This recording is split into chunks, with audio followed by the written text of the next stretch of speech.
Tips for staying organized through the holiday season.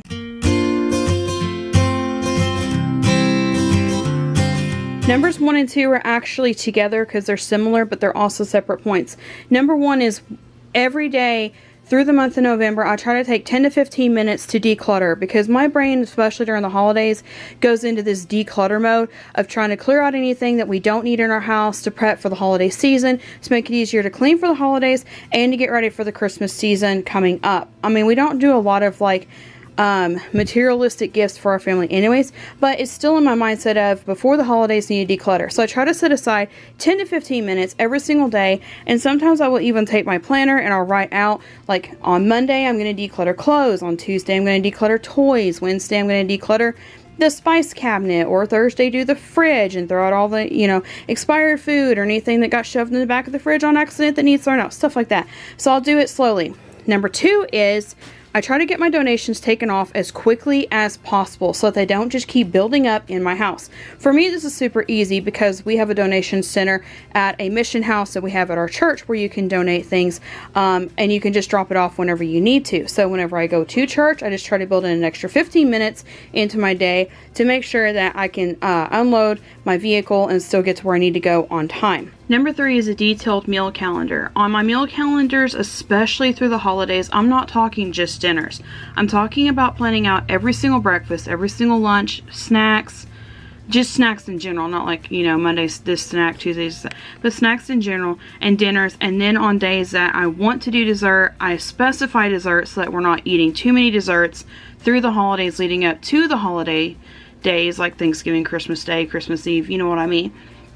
And we try to just spread all of that out. If I don't put down specific things for breakfast and lunch, even if we change that later, I need to change that later, then I end up just grasping for things, spending more money on eat out than I want to, or just buying more food than we really need, or buying too much dessert and not enough healthy food to get us through the holidays. I've already shared our full meal plan for the entire month of November in a different video. I will link that in the cards above and in the description below. Number 4 is laundry. I just keep laundry going as we go through the holidays. Usually what I do is, even on days that we're fixing to leave the house, first thing in the morning when I get up, I try to at least get one load changed over, because from the time that I get up in the morning until we leave the house, I can at least get a full load through the dryer before we leave the house for the day, and that at least has one load done. Then I have one spot designated for where I put clothing that needs to be folded, something that needs to be hung.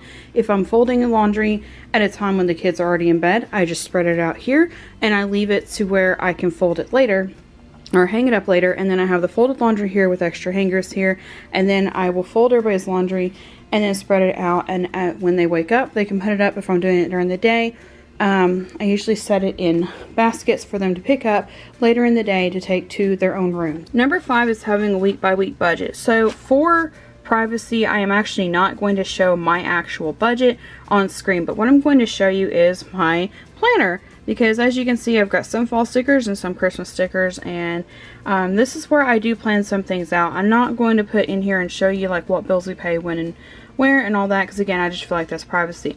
But what I do on my budget is I will have a month at a glance, and then I will have the name of each week, and I'll put the weeks going from Friday to Thursday. So for the month of November, there you can see we're on November, I would put 4 through 10 on the top one, 11 through 17, 18 through 24, 25 through, and then put December 1st. And then underneath that, underneath each date, I would have a dash if that bill needs paid that week, or if that bill does need paid that week and I know the exact amount, I'll plug it in right there. If I don't know until I go to pay it, like our electric bill changes month to month, then I'll plug that in as I get it, and or sometimes I have to plug it in as we're paying it, but I still plug it in and write it out. So like if this was it here and this said November 4th through 10th, or yeah, 4th through 10th, and then like the first line was fill in whatever it is for you, mortgage, rent, whatever it is for your home needs, you would put that here. And then if you're paying it that week and taking it out week by week like some people do, or if you're doing it one time in a month, if I was paying it that week, then I would put the amount for that week and say the next one's electric. If I'm paying that week, I'll put the amount. If not, it's a dash, and then move on and on and on and on for all of our bills and expenses. I also put our grocery budget here. I will put our gas budget here, and I will put, during the holidays, I'll put our extras budget, and then fill that in as we go.